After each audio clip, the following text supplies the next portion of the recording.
नहीं करके आपको गुणनफल करना है। और एलसीएम एचसीएफ दो संख्या आपको दी हुई है, ठीक है ना, दो संख्या दी हुई है तो उसका एलसीएम निकालना और एचसीएफ निकालना, ठीक है ना। और एलसीएम और एचसीएफ का क्या करना है, गुणा करना है।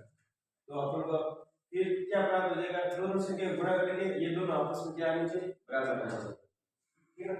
फिर तीसरा क्वेश्चन था आपके दी हुई संख्या का एलसीएम और एचसीएफ निकालना, ठीक है ना। एलसीएम का फुल फॉर्म होता है लोवेस्ट कॉमन मल्टीप्लाई और एचसीएफ की फुल फॉर्म होती है हाईएस्ट कॉमन मल्टीप्लाई या हाईएस्ट कॉमन फैक्टर, ठीक है ना, क्या मतलब फैक्टर, ठीक है ना। फिर था अपन को इस संख्या से अपन चार सूत्र बनेंगे, जो ये सूत्र में पहला इससे चार सूत्र बनेंगे। जैसे कि आपको एलसीएम निकालना है तो दो संख्या का गुणा बटा एचसीएफ आ जाएगा, दो संख्या का गुणा बटा क्या आ जाएगा, एचसीएफ। आपको एचसीएफ ज्ञात करना है तो एचसीएफ यहाँ पे आ जाएगा और a into b अपॉन क्या आ जाएगा, एलसीएम आ जाएगा।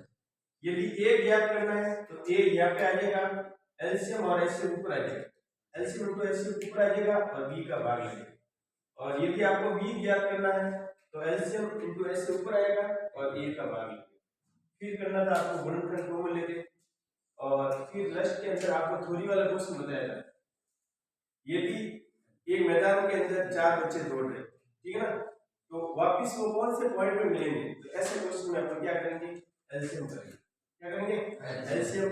यदि आपके ऐसा घंटे वाला क्वेश्चन आ जाए कि एक शहर के अंदर 5 घड़ियां साथ में बजनी स्टार्ट है, ठीक है ना, और वो अलग अलग टाइम में बजती है, तो वापिस कौन से टाइम में वो 7 बजेगी, तो ऐसे क्वेश्चन में क्या करोगे, एलसीएम करोगे, ठीक है ना। और जब आपको पैकेट की बात है, कम से कम कितने पैकेट में आइटम आ सकते हैं, ऐसे में क्या करोगे, एस्केप करना, क्या करना है, एस्केप। अब ये 1.11 सातों से बनते हैं, आपको रिवीजन में मैंने बता दिया। अब आज करेंगे अपन 1.2, क्या करेंगे 1.2, जिसमें आपको सिर्फ करना है कि रूट 2 एक अपरिमेय संख्या। पहले परिमेय संख्या के बारे में पता होना चाहिए, परिमेय संख्या क्या होती है। परिमेय संख्या वो होती है जिसको अपन किस में लिख सकते हैं, p बटा q। ये सबको पता होना चाहिए, मैंने बड़ी बात आपको सबको बता दी। p और q क्या है इसमें, p और q क्या है, p और q गुणा, p और q क्या है, गुणा।